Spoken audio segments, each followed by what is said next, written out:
आपको पता कैसे चला कि पेपर लीक हुआ है? पहले हमें कुछ जानकारियाँ थी कि कुछ लोगों ने पैसा दिया है। उनमें एक स्क्रीनशॉट हमारे हाथ लगा जो परीक्षा से पहले का था।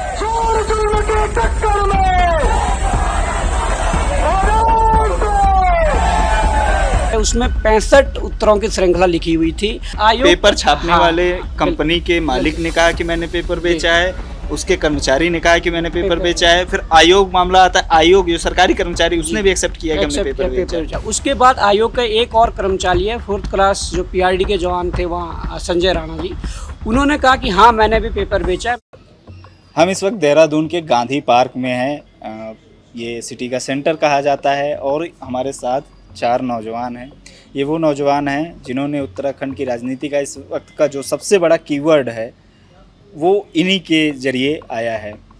UKSSC जो पेपर लीक हुआ पिछले दिनों, फिर उसके बाद जिस तरीके से STF ने जांच शुरू की, गिरफ्तारियां शुरू हुई, फिर एक के बाद एक परतें खुलती गई और अब जो है अब तक उसमें 34 लोग गिरफ्तार हो चुके हैं और इसमें आयोग के कर्मचारियों से लेके बड़े बड़े नेता और अलग अलग तरह के लोग भी हैं, अधिकारी भी शामिल हैं। हमारे साथ बॉबी पवार हैं जो इस पूरे जो पेपर लीक का प्रकरण है उसके विसल ब्लोअर भी हैं।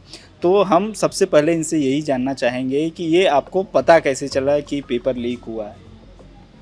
देखिए, लीक होने की जो पुष्टि है, पहले हमें कुछ जानकारियाँ थी कि कुछ लोगों ने पैसा दिया है और हमें ये कंफर्म करना था कि जिन लोगों ने पैसा दिया है उनका नाम रिजल्ट में आता है या नहीं आता है। जब रिजल्ट निकला तो उसमें ऐसे नाम देखे गए, उसमें कई फिर ऐसे नाम भी देखे गए, पति पत्नी का सिलेक्शन टॉप में आने के बाद भाई बहन के बराबर नंबर आना और एक ही जगह से तमाम जो टॉपर्स हैं वो एक ही एरिया से होना, ये तमाम जो बातें थी इन्होंने हमारा संदेह और गहरा कर दिया। उसके बाद जब हमने इसमें छानबीन की तो हमें एक स्क्रीनशॉट हमारे हाथ लगा जो परीक्षा से पहले का था। उसमें टाइमिंग और जो डेट है उसमें 65 उत्तरों की श्रृंखला लिखी हुई थी और वो जो प्रथम पाली में जो पेपर आया हुआ था उस पाली का जो पूरा लिखा हुआ था उसमें उत्तर, वो स्क्रीनशॉट हमें प्राप्त हुए। उसके बाद हमने वो स्क्रीनशॉट जब आयोग को दिए तो आयोग ने पहले आनाकानी की, उसमें कहा कि ये फर्जी आप लोगों ने बनाया, इस तरीके की वो चीज़ें। हमने कहा जो भी होगा आप एक बार फॉरेंसिक जांच कर लीजिए। फॉरेंसिक जांच के लिए जब भेजा गया, हमने खुद STF को भी दिया वो चीज़ें। जब STF की जांच में वो निकल कर आया तो उसमें आप देख सकते हैं कि उसमें पाया गया कि वो एक टॉयलेट पेपर पर लिखे गए कुछ उत्तर थे जो परीक्षा से पहले लिखे गए थे और ये इसलिए लिखे गए थे कि जिस बच्चे ने 15 लाख दिए होंगे या 18 लाख जिसने पेपर ख़रीदा होगा, उसने अपने 15-18 लाख वसूलने के लिए अपने पीछे कई और लोगों को पेपर देना चाहा और उन्होंने वो उत्तर लिख के वो कहीं फॉरवर्ड करना चाह रहे थे। अब जिन्हें फॉरवर्ड किया गया उनका सिलेक्शन उन 65 से नहीं हो पाया क्योंकि मेरिट ज़्यादा चली गई। यानी कि जो पेपर पहले लीक हुआ और एक व्यक्ति ने पेपर खरीदा और फिर उसको जो है वो अपना पैसा जो लगाया था उसने 15 लाख वो उसने वसूलने के लिए और लोगों को पेपर बेच दिया। देखिए, पेपर खरीद फरोख्त की बात तो ये है, पहले अब एक जो कंपनी मालिक है RMS के, उन्होंने कबूला है मालिक ने कि मैंने क्या कंपनी? RMS जो कंपनी है टेक्नो सॉल्यूशन जो पेपर छापती है, ये जो आयोग का पेपर होता जी, है ये लखनऊ की कंपनी है, वहाँ का है। छपाई करती है। अच्छा। तो ये देख लीजिए, वो खुद कंपनी के मालिक ने ये एक्सेप्ट किया कि मैंने 2 करोड़ में पेपर बेचा है। कंपनी के मालिक ने 2 करोड़ में कंपनी के मालिक ने बेचा है। पर वहाँ पर काम करने वाले अभिषेक वर्मा ने भी ये खुलासा किया कि मैंने भी 36 लाख में पेपर बेचा है। कंपनी के मालिक ने भी पेपर बेचा है और काम करने वाले व्यक्ति ने भी पेपर बेचा है। उसके बाद जब आयोग में पेपर आता है, वहाँ से एक जो जगदीश कोई ऐसा या जयजीत है, उसने भी कहा कि मैंने भी 36 लाख में पेपर बेचा है। ये जगदीश वो गिरफ्तार हो चुका। आयोग में ही एक टेक्निकल डिपार्टमेंट का आयोग का कर्मचारी। हाँ, उसके बाद आयोग पेपर छापने वाले कंपनी के मालिक ने कहा कि मैंने पेपर बेचा है, उसके कर्मचारी ने कहा कि मैंने पेपर बेचा है, फिर आयोग मामला आता है, आयोग जो सरकारी कर्मचारी उसने भी एक्सेप्ट किया कि हमने पेपर बेचा है। उसके बाद आयोग का एक और कर्मचारी है 4th क्लास जो पीआरडी के जवान थे वहाँ संजय राणा जी, उन्होंने कहा कि हाँ मैंने भी पेपर बेचा है, मैंने अपने घर में फोटोकॉपी मशीन रखी हुई है और उस फोटोकॉपी के माध्यम से मैंने पेपर बेचा है। तो ये इतने लोगों के पास इतनी लंबी चैन है। और उसके बाद इस चैन ने अब कल पुष्टि हुई है कि गाजियाबाद में भी पेपर पढ़ाया गया, इससे पहले पुष्टि हुई थी धामपुर में भी पेपर पढ़ाया गया है और उससे पहले पुष्टि हुई कि देहरादून में जो अनुज शर्मा जो गिरफ्तारी हुई थी उसके घर में 22 से 24 लड़के जो पेपर पढ़ रहे थे और ऐसे कई और रिजॉर्ट वगैरह जो बुक किए गए थे, तो ये कुमाऊं से गढ़वाल तक। तनुज शर्मा कौन? ये एक टीचर थे, ये PTI थे एक राजकीय इंटर कॉलेज में और ये जो बड़े सरगना है हाकम सिंह, उनके लिए काम करते थे। अच्छा, हाकम सिंह, हाँ। ये कौन है, इनका परिचय ये क्या है? इनका परिचय, ये अभी जिला पंचायत सदस्य थे और भाजपा से ताल्लुक़ रखते हैं और अभी जेल में हैं। अच्छा। और इनका नाम पहले भी कई भर्तियों में आ चुका था, परंतु राजनीतिक क्षय होने के कारण ये हर बार छूट जाते थे। यानी हाँ, कि जी। कंपनी के मालिक ने पेपर लीक कराया, कर्मचारी ने पेपर लीक कराया, आयोग के कर्मचारी ने पेपर लीक कराया, पीटीआई ने पेपर लीक कराया, और इतना ही और नहीं। बीजेपी नेता मतलब जो बिल्कुल। अब और जेल में हैं, इत- उनको इत- पार्टी से निकाल इतना- भी दिया इत- गया इतना था। ही नहीं। इसके बाद क्या हुआ कि जब पेपर बाहर बिका तो टेलीग्राम ग्रुपों में पेपर आया, व्हाट्सएप ग्रुपों में पेपर गया, और उसके बाद यहाँ तक कि जब कोई मेहनती बच्चा है जिसको ये लग रहा था कि मैं 55-60 का स्कोर करके आऊँगा, उसे भी जब ये भनक लगी या खबर लगी कि ऐसे पेपर मार्केट में घूम रहा है, तो उन्होंने भी ये कोशिश की कि मैं 10-15 नंबर आगे बढ़ाकर मैं 10 क्वेश्चन ही खरीद लेता हूँ। ऐसे भी प्रश्न बिके हैं लास्ट में, उन्होंने कहा 50,000 लाइए, आप 10 क्वेश्चन ले जाइए। इस प्रकार से ही पेपर की क्वेश्चन खरीद के रेट लग रहे क्वेश्चन थे के रेट लगे हैं कि लास्ट में। 15 और लाख हमारे में पास- 15 हमारे- लाख में 65 क्वेश्चन, हमारे 50,000 में 10 क्वेश्चन। हमारे पास वो भी एविडेंस है जिनको पेपर फ्री में भी मिला है। एक बंदे को पेपर ऐसा मिला है कि जिसको पेपर भेजना था, उसका दूसरे शिफ्ट का पेपर था, उसको दूसरे शिफ्ट का पेपर फ्री में आ गया, पर उसने उस पेपर को जिस उसके दोस्त का जो शिफ्ट का पेपर था उसे फॉरवर्ड कर दिया। वो जाते जाते उसको पढ़ के ले गया, सिलेक्शन हो गया। अब उसकी तो कोई गलती नहीं है, उसने तो व्हाट्सअप टेम्पो में चलते चलते व्हाट्सअप खुला हुआ था, पढ़ लिया और वो अंदर वो पेपर में हूबहू आ गया और वो पास भी हो गया। तो अब समस्या ये है कि अब छटनी कैसे करोगे, ये रायता जो फैला है इसे इकट्ठा कैसे करोगे। जी। तो जब इतना लंबा सर्कल पूरा चल रहा था, क्वेश्चन बेचे जा रहे थे, पेपर तो बेचा ही जा रहा था, तो ये भनक रिजल्ट आने के पहले क्यों नहीं लगा कि पेपर लीक हुआ है? देखिए, बेरोजगार संघ बहुत पहले से इस पे कहता है, आयोग को उन्होंने आप पत्र सारे लोग लिखा। बेरोजगार संघ जी। से जुड़े हुए हैं। तो आयोग को लिखा गया, पर आयोग ने विधि नोटिस भेजा हमारे जो अध्यक्ष हैं बॉबी पवार जी को कि आप झूठ कह रहे हैं या आपका हमेशा ये काम है ये सूचना। आयोग जो वहाँ पे सिस्टम है, जो मेन जो पेपर करा रहा है, वो एक्सेप्ट करने को बिल्कुल तैयार नहीं था। फिर जब दबाव बनाया गया युवाओं की तरफ से कि हाँ इस तरह से हुआ है, और आयोग के लगाइए जो अध्यक्ष हैं या सचिव हैं, वो अध्यक्ष जब रिटायर होते हैं, वो जाते जाते जब उनका इस्तीफा कराया जाता है तो वो ये कह के जाते हैं कि हाँ बहुत बड़े हम पे प्रेशर था। तो लगाइए जो आयोग का अध्यक्ष है यूकेएसएससी का, वो ये कह के जा रहा है कि हम पे प्रेशर था, तो इसका मतलब किस लेवल पे ये धांधली थी। तो अभी जो गिरफ्तार हुए हैं बहुत छोटे लेवल के लोग हैं, जो इन लोगों को संरक्षण दिया जा रहा था, जहाँ से इन लोगों को संरक्षण मिल रहा था, तो वो लोग अभी सामने नहीं आए हैं। कौन दे रहा है संरक्षण? देखिए, इसमें बहुत सारे सफ़ेद पोस्ट लोग हैं, बहुत सारे जो नौकरशाह हैं वो इनमें शामिल हैं। तो हमारी ये मांग है, क्योंकि अब ये गिरोह है ये इंटरस्टेट हो चुका है। देखिए, यूपी से भी पकड़े जा रहे हैं, अभी उत्तराखंड से तो पकड़े जा रहे हैं, तो एसटीएफ का जो दायरा है वो सीमित है, और इसलिए हमारी ये मांग है कि सीबीआई जांच इसमें कराई जाए, और जितने भी अभी पकड़े गए हैं, जो अभी 36 लोग गिरफ्तार हो चुके हैं, उनकी ईडी से उनकी जांच कराई जाए। तो मुख्यमंत्री जो पुष्कर सिंह धामी जी हैं, उनका तो ये लगातार कहना है कि किसी छात्र का अहित नहीं होने देंगे, हम जो है फेयर एग्ज़ाम कराएंगे, फेयर भर्ती कराएंगे। तो फिर जांच भी एसटीएफ कर रही है लगातार, एक के बाद एक खुलासे भी हो रहे हैं, फिर इसके बाद आप लोग क्यों सीबीआई जांच की मांग कर रहे हैं? देखिए, जहाँ पे एसटीएफ की एक लिमिट है, क्योंकि वो अधिकारियों और नेताओं पे आगे आ जाता हूँ। दरअसल बाहर बारिश हो रही है, इस वजह से हम लोग यहाँ पे गांधी पार्क में टीन शेड में बैठे हुए हैं। प्रोटेस्ट को यहाँ पर आज भी प्रोटेस्ट चल रहा था, तो फिर हम बारिश में अब शूट कर नहीं सकते, तो इसलिए हम यहाँ पे बैठ के कवर कर। देखिए, एसटीएफ ने बहुत अच्छी जांच की है अभी तक अपने लिमिट के हिसाब से, पर ये मामला और ऊपर बढ़ते जा रहा है।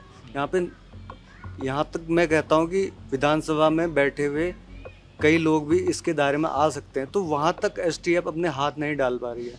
तो इसके लिए हमें सीबीआई जांच करनी पड़ेगी, ताकि जो बड़े सफेद पोस्ट हैं, यहाँ तक कि जो हमने चुन के भेजे हैं, उनमें से भी कुछ हो सकते हैं विधानसभा के अंदर बैठे हुए लोग, तो उनके गले तक हाथ कौन डालेगा। तो इसलिए हम सीबीआई की जांच की मांग कर रहे हैं, ताकि एसटीएफ तो डायरेक्ट विधानसभा के अंदर के लोगों की जांच नहीं कर सकता, जो हमारे विधायक चुने हुए हैं। तो ऐसे सफेद पोस्ट लोगों के लिए, या और जो अधिकारी हैं, बड़े बड़े निदेशक हैं बड़े बड़े संस्थाओं के, भर्ती संस्थाओं की, तो इन तक अगर अच्छे से ईडी और सीबीआई साथ में जांच करे तो और अच्छे तरीके से ये जांच होगी और न्याय मिल पाएगा युवाओं को। अच्छा, ये केवल ये जो SSSC का एग्ज़ाम क्या कहते हैं दिसंबर में हुआ ग्रेजुएट लेवल का, केवल ये इसी का मसला है, इसी में धांधली, इसके पहले की भी जो भर्तियां हैं वो उसमें भी काफ़ी सारे नए खुलासे हो रहे हैं। तो ये कब से पूरा सर्कल चला रहा है? कौन है ये लोग जो लगातार मतलब अब जैसे कि आपने बताया अभी कि कंपनी के लोग थे, कंपनी वाले कर रहे हैं, आयोग वाले कर रहे हैं, कब से ये सब चल रहा था? देखिए, यूके ट्रिपल एस सी का जब गठन हुआ था तो उस समय गठन इसी वजह से हुआ था कि पारदर्शिता से एग्ज़ाम हो, परंतु गठन होने के बाद से यूके ट्रिपल एस सी में धांधलियाँ और घपलेबाजी शुरू हो चुकी थी और लगातार तब भी लोगों ने यूके ट्रिपल एस सी के संज्ञान में लाने की ये कोशिश करी थी।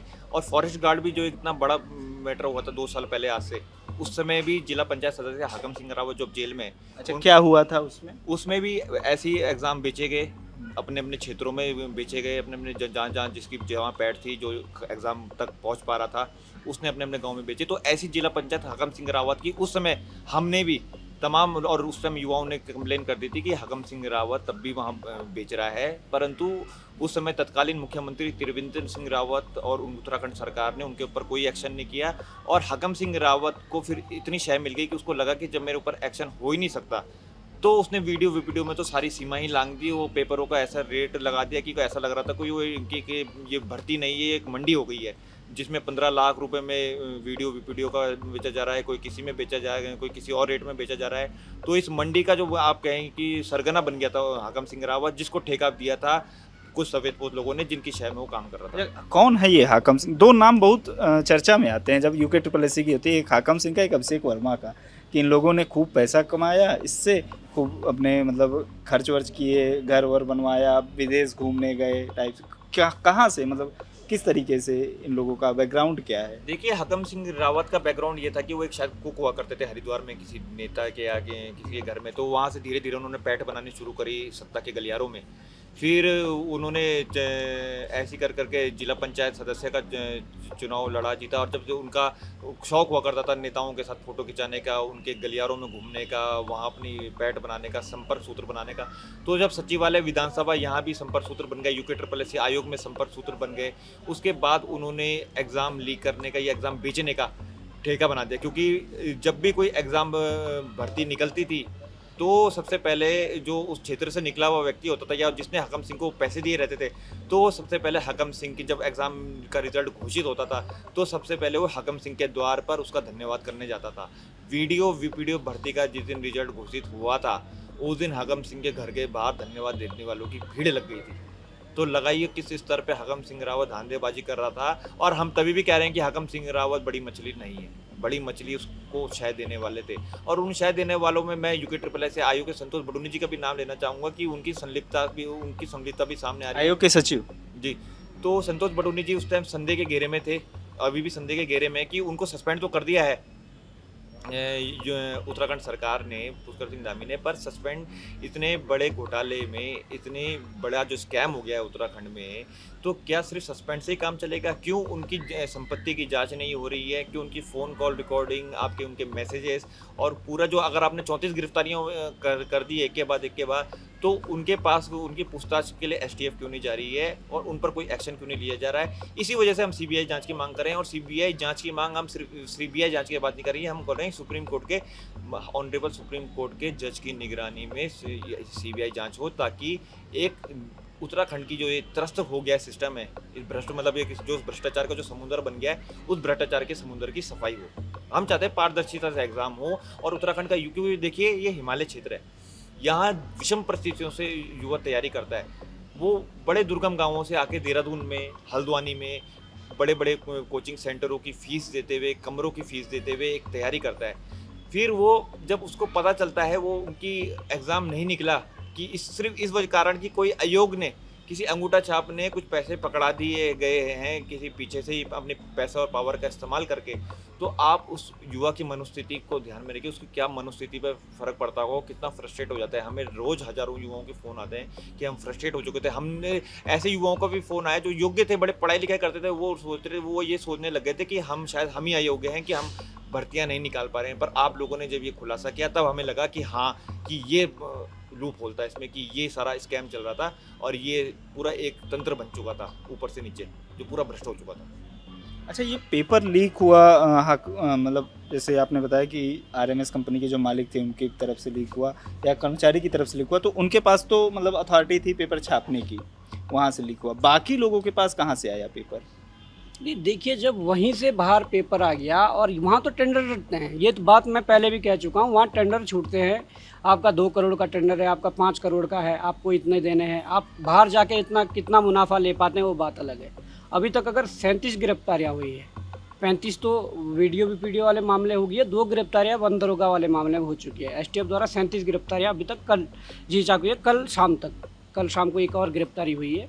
तो देख सकते हैं कि चैन बहुत लंबी है, परंतु ये लंबी चैन का होना इसलिए भी सही है कि क्योंकि यहाँ पर जो ऊपर से राजनीतिक शय है वो ज़रूर मिल रही होगी। अगर राजनीतिक शय ना होता तो जैसे इतने लंबे स्तर जी। पे पेपर लीक हो रहा है, कोई 5 करोड़ में 15 लाख में बेच रहा है, कोई 50 हज़ार में बेच रहा है, तो क्या सरकार को ये जो विजिलेंस है उन तक ये बातें नहीं पहुंच रही कि एक भर्ती होनी है, एक परीक्षा होनी है, उसका पेपर सर्कुलेट हो रहा है लोगों के बीच में, इस तरीके से बेचा जा रहा है? क्या विजिलेंस के पास या जो खुफिया एजेंसीज होती हैं सरकार की, उन तक ये जानकारी नहीं थी, या देखिए, सरकार के पास ये जानकारी नहीं थी? विजिलेंस का तो क्या कहना, विजिलेंस के पास 2016 में एक केस दिया गया था वीडियो घोटाले का, वो केस आज तक नहीं सुलझा। उस केस में आज तक दोषियों पर कार्रवाई नहीं हुई। विजिलेंस का तो क्या कहना, और सरकारों को तो क्या, जो सरकारें खुद ऐसे लोगों को संरक्षण प्राप्त करें, ऐसे लोगों को संरक्षण दें जो लोग ऐसे में लिप्त हैं, क्योंकि जो लोग पकड़े जा रहे हैं वो कहीं ना कहीं किसी राजनीतिक दलों से जुड़े हुए हैं और बड़े बड़े नेताओं से उनके लिंक हैं। अगर ऐसे लोगों को पार्टी सपोर्ट कर रही है तो देखिए, तो ये आप ज़रूर मान के चलिए कि सरकारें आसानी से एक्शन लेने वाली नहीं है। वो तो ठीक है कि यहाँ पर इस बार युवाओं ने दबाव बनाया, प्रदेश की जनता ने दबाव बना दिया, तो कार्रवाई करनी पड़ी। कैसे हुआ, आपके पास कैसे आया स्क्रीनशॉट वगैरह जो आप बता रहे थे? फिर उसके बाद आप देखिए किसके पास गए, आपने किससे शिकायत की, फिर जांच वगैरह शुरू जब इसका रिजल्ट निकला था तो हमने इसका विरोध किया कि ये गलत प्रक्रिया है, आप इस पर गलत तरीके से प्रक्रिया हुई है, इसमें गलत लोग चयनित हुए हैं, आप इसकी जांच करिए।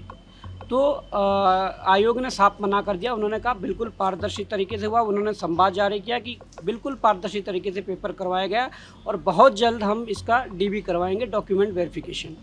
और होता क्या है कि इस यूकेएसएससी का इतिहास अगर उठाकर देखोगे, कोई भी रिजल्ट निकलता है तो डीबी करवाने में कम से कम 4-5 महीना लग जाता है, परंतु ये 18 लाख और 15 लाख वालों का इतना प्रेशर था कि इन्होंने डीबी 10 से 15 दिन के अंदर करवा दी। और जब डीबी में ये तेज़ी इन्होंने लाई तो हमारा गहरा और संदेह जो है और गहरा होता गया कि हाँ, कहीं ना कहीं डाउट है। हम भी साक्ष्यों के जुटाने में लग गए, और जब हम साक्ष्यों को जुटाने में लगे, हमने उस दौरान मुख्यमंत्री आवास कूच किया, हमने मुख्यमंत्री जी से बात रखी, मुख्यमंत्री जी ने नहीं सुनी। हमने जनता दरबार में बात रखी, मुख्यमंत्री जी ने फिर भी नहीं सुनी। फिर हमने साक्ष्यों को जब जुटाया तो हमें किसी ने स्क्रीनशॉट दिए, जिन्होंने दिए उन्होंने इस उम्मीद के साथ दिए कि आप मेरा नाम गोपनीय रखोगे, और इस तरीके से जो चीज़ें हैं वो हमने कहा ठीक है। देखिए, हमारा मकसद उद्देश्य ये है कि हम इस भ्रष्टाचार का भंडाफोड़ कर सकें, और सही गलत तो फॉरेंसिक जांच बता देगी। हमने फिर उस स्क्रीनशॉट लेकर आयोग के अध्यक्ष को दिए। आयोग के अध्यक्ष जी ने जब इस पर 4-5 दिन में कोई कार्रवाई नहीं की, उसके बाद हमें फिर प्रेस कॉन्फ्रेंस में जाकर प्रेस करनी पड़ी, और प्रेस के माध्यम से वो सारी चीज़ें उत्तराखंड की जनता के सामने रखनी पड़ी। और उस चीज़ों को जब हमने रखा तो लोगों के पांव तले ज़मीन खिसक गई। उसके बाद जब प्रेशर बढ़ा तो आयोग ने कहा कि हम इसको साइबर में फॉरेंसिक जांच के लिए भेज रहे हैं। उसके बाद एसटीएफ ने हमें बुलाया और एसटीएफ ने कहा कि क्या मामला है, तो एसटीएफ को हमने दी चीज़ें। तो उन्होंने जब जांच की तो जांच में निकल कर आया कि वो टॉयलेट पेपर में जो लिखे उत्तर थे वो वायरल हुए थे जी। तो उसके बाद पूरा मामला खुला, और उसके बाद अब परत दर परत जब खुलती जा रही है, उसके बाद हमारी और भी शिकायतें थी। हमने जिन परीक्षाओं में पहले आवाज़ें उठाई थी, वो चाहे फॉरेस्ट गार्ड हो या कोर्ट का जो जुडिशियली जो ग्रुप सी का एग्ज़ाम हुआ था, या उससे सचिवालय रक्षक का पेपर हुआ था, और इससे पहले वन दरोगा जो हुआ था, इन सभी भर्तियों में हमने आवाज़ें इसलिए उठाई थी कि हमें लग गया था कि गड़बड़ियाँ हो रही है, परंतु यहाँ का सरकार, यहाँ के आयोग मानने को तैयार नहीं थे, क्योंकि वो अपने आप को साफ दिखाना चाहते थे। और अब आज अगर जिन पे आवाज़ उठाई, हम जाकर हम हर एक उसका एविडेंस ले जाकर एसटीएफ को दे रहे हैं कि आप इसके लिए जांच करिए, इस पे भी जांच करिए, इस पे भी करिए। हमारे पास सब रखा हुआ है, हमारे पास बड़ी बड़ी फाइलें रखी हुई है, और अभी सिलसिला जारी है। अभी हम तैयार कर ही रहे हैं और भी जाकर देंगे। और यूकेएसएससी नहीं, यूकेपीएससी की भी फाइलें हमारी रखी हुई है, वो ले जाकर देते रहेंगे। क्योंकि लड़के हमें बता रहे थे, अभी उनको कुछ लड़के मिले थे, वो बता रहे थे कि बॉबी पवार का यही काम ही है, एग्ज़ाम रद्द करवाना, एक एग्ज़ाम रद्द करवा दो, दूसरा एग्ज़ाम रद्द करवा दो, तीसरा एग्ज़ाम रद्द करवा दो। देखिए ऐसा होता है कि रद्द का मतलब क्या है, जिस एग्जाम में कहते हैं कि गड़बड़ी रद्द हुई करवा होगी, दो इसलिए क्योंकि उनको कोचिंग वाले पैसा देते हैं कि आप एग्ज़ाम रद्द करवा दोगे, फिर से अगर भर्ती अगर आएगी, आप इस फिर से लड़के अगर पढ़ेंगे, तैयारी अगर होगी। आप इस तरह के आरोप प्रत्यारोप लगा रहे हैं तो आप सामने आइए। मैं हाँ लड़कों नहीं, की मैं बात उन्हीं कर रहा हूँ। लड़कों की हाँ, बात कर क्योंकि रहा हूँ। हम तो आए दिल्ली से, हम हमको वही कह रहे हैं, लड़कों ने वो ये बात वो की। लड़के सामने आए, हमारे सामने वो साक्ष्य रखें, कौन फंडिंग कर रहा है, कौन क्या से क्या कर रहा है या कौन है। वो कहते हमारी कि ये इतनी मुहिम तो फंडिंग आई कि इतनी भीड़ इकट्ठा कर ली इनने। हमारी ये मुहिम तो 5-6 सालों से चल रही है और 5-6 सालों से लड़ रहे हैं। हम कई बार जेल गए हैं, हमने कई मुकदमे झेले हैं। ये संघर्ष ऐसी थोड़ी, ये परतें ऐसी थोड़ी खुल रही है, कहीं ना कहीं 5-6 सालों की मेहनत है। तो ये जो मेहनत है, और ये बता दीजिए उन लड़कों से मैं ये सवाल पूछना चाहता हूँ, हमने फॉरेस्ट गार्ड में आवाज़ उठाई, फॉरेस्ट गार्ड ने घपला हुआ। हमने जेई में उठाई, उसमें घपला हुआ था। हमने वन दरोगा में आवाज़ उठाई थी, उसमें घपला हुआ। हमने सहायक लेखाकार में आवाज़ उठाई, उसमें घपला हुआ था। हमने जो कोर्ट का ग्रुप सी का हुआ था, हाई कोर्ट का, उसमें आवाज़ उठाई, उसमें घपला हुआ था। कोई बची है भर्ती? नहीं, वही है ना। तो वो कह रहे हैं कि भर्ती वो करो। भाई जब हर भर्ती में गड़बड़ी होगी, जिस भर्ती में गड़बड़ी होगी, लगातार सारे भर्तियों में गड़बड़ी होगी, तो हम सारे भर्तियों में आवाज़ उठाएंगे। ये हमारा कर्तव्य है और हम देवभूमि को तभी इस भ्रष्टाचार के चुंगल से बाहर निकाल सकते हैं। आज अगर वो लोग निजी स्वार्थ के चलते हुए अगर इस पूरे उत्तराखंड को वो करना चाहते हैं कि हमें निजी स्वार्थ में हमें अपना हक मिल जाए, बाकी उत्तराखंड इस भ्रष्टाचार में जलता रहे, तो ये गलत बात है। लेकिन उसमें बहुत सारे ऐसे बच्चे भी होते हैं ना जो बहुत दुर्गम क्षेत्रों से आते हैं, बहुत मेहनत करके आते हैं, उनके पास उतना समय नहीं होता है। एक तो 4-4 साल 5-5 साल में एक बार वैकेंसी आती है, किसी तरीके से बहुत मेहनत करके वो मतलब दिन रात अपना सब कुछ लगा के तैयारी करते हैं, फिर किसी तरीके से वो पास करते हैं परीक्षा, फिर वो रद्द हो जाती है। तो एक तो या तो उनका एज नहीं होता, या फिर वो उस तरीके से फिर दोबारा उस मनोस्थिति के साथ नहीं जा पाते हैं, निराश रहते हैं। तो उनका ये कहना है कि परीक्षा रद्द ना हो, जो योग्य अभ्यर्थी हैं उनको मिले, जो दोषी हैं उन पर कार्रवाई हो। देखिए हम वही बात कह रहे हैं कि देखिए ये लोग काफ़ी इंटेलिजेंट से आते हैं, हम भी आते हैं, हमने भी वो चीज़ें देखी है। हम भी बचपन में जब स्कूल जाते थे 5-5, 6-6 किलो का बस्ता ढोकर चढ़ाई में 5-6 किलोमीटर चलकर स्कूल जाते थे। वो चीज़ें हमने देखी। हम ग्रामीण क्षेत्र आकर इंटर करके वहीं से आए हैं और तब जाके यहाँ देहरादून में बीए ग्रेजुएशन और बीएड वगैरह ये डिग्रियाँ ली है। हमने भी वो सारी चीज़ें झेली है। और देखिए हमने ये कहानी पहले से आपको बता दी कि कहाँ कहाँ से पेपर आउट हुआ और क्या एज सेग्रीगेशन होना कैसे संभव है, ये पता कैसे चलेगा, कितने लोगों के पास पहुँचा है। और ये भी पुष्टि हो चुकी है, ये एसटीएफ ने खुद कहा है, ऑन रिकॉर्ड कैमरा ऑन आकर कहा है कि कई ऐसे लोग हैं जिनको पेपर मिला है परंतु वो पास नहीं हो पाए हैं। अगर वो पास नहीं हो पाए हैं तो कहीं ना कहीं वो आधे नंबर से 1 नंबर से रुके हुए हैं। अगर ऊपर से छटनी कर भी जाते हैं और इनको आगे लिया जाता है और पीछे वालों को फिर लिया जाता है, फिर से वही कूड़ा अगर भरना है तो आप कैसे करोगे? समस्याएं हैं और इसमें गलती हमारी नहीं है, गलती मेहनती बच्चों की नहीं है, गलती उनकी नहीं है जिनका सिलेक्शन नहीं हुआ है, गलती तो इस सिस्टम की है। और हमारी लड़ाई उस सिस्टम के खिलाफ है, हमारी लड़ाई उनके खिलाफ नहीं है जिनका सिलेक्शन मेहनत से हुआ, उनके खिलाफ तो हमारी लड़ाई है ही नहीं। हमें ना उनसे व्यक्तिगत दुश्मनी है या व्यक्तिगत हमें दुश्मनी निकालनी है, पर हमारी लड़ाई तो ये है। और आज भी हम ये कहते हैं, अगर जो नॉर्म्स हैं, आयोग के नॉर्म्स हैं या सुप्रीम कोर्ट जो कहेगा, सुप्रीम कोर्ट का तो सीधा कहना ये है कि इस तरह की जो परीक्षा में जो धोखाधड़ी का मामला है, इस नकल प्रकरण का मामला है या परीक्षा लीक का मामला है, इस प्रकार की अगर घटनाएं होती है तो उसको रद्द कर कर पुनर्परीक्षा करवाना है, उसका एक समाधान है। उसमें फिर कारण भी दे रखा कि क्यों। सुप्रीम कोर्ट कहता है कि उस संस्था, मतलब जैसे आयोग है, उस संस्था पर विश्वास बनाए, बच्चों का विश्वास बना रहे, सरकारों पर बच्चों का विश्वास बने रहे। क्योंकि इसमें होगा क्या, ठीक है आप छटनी कर लो, इसमें छटनी करने का एक तरीका है, नेता और सरगना जिन्होंने पैसे खा लिए हैं वो पैसा बचाना चाह रहे हैं। अब पैसा बचाने के 2 कारण हैं, या तो उनके वापस दो या फिर उनको ज्वाइनिंग दो, आप तब बच सकते हैं। और अगर ज्वाइनिंग किस आधार पर देंगे, किसी विधायक का आदमी है, भाई उसको क्लीन चिट दे दो, एसटीएफ को बोल दिया जाएगा क्लीन चिट दो। मुख्यमंत्री का आदमी है, उसको बोल दिया जाएगा कि आप उसे क्लीन चिट दो। किसी मंत्री का आदमी है, बोल दिया जाएगा क्लीन चिट दो। तो उन मेहनती बच्चों के साथ वो काले भेड़िए अंदर घुस गए तो क्या रह गया फिर? तब तो लड़ाई का कोई मतलब ही नहीं रहा, तब तो भ्रष्टाचार के खिलाफ लड़ क्यों रहे हो? तब इस देवभूमि को जलने दो, इस भ्रष्टाचार की उसमें क्या हम अपना थोड़ा सा वो इस लड़ाई को नहीं दे सकते? और ये आपका क्षणिक समय के लिए ये बलिदान है, ये मैं नहीं कहता हूँ। जिन बंदों ने इतने बड़े भ्रष्टाचार में अपनी योग्यता और मेहनत से स्थान बनाया है, मैं दावे के साथ कह सकता हूँ, अगर ये परीक्षा रद्द होकर पुनः 60 दिन में 100 दिन में दोबारा करवाई जाए तो वो बच्चे इस परीक्षा के टॉपर होंगे, गारंटी के साथ।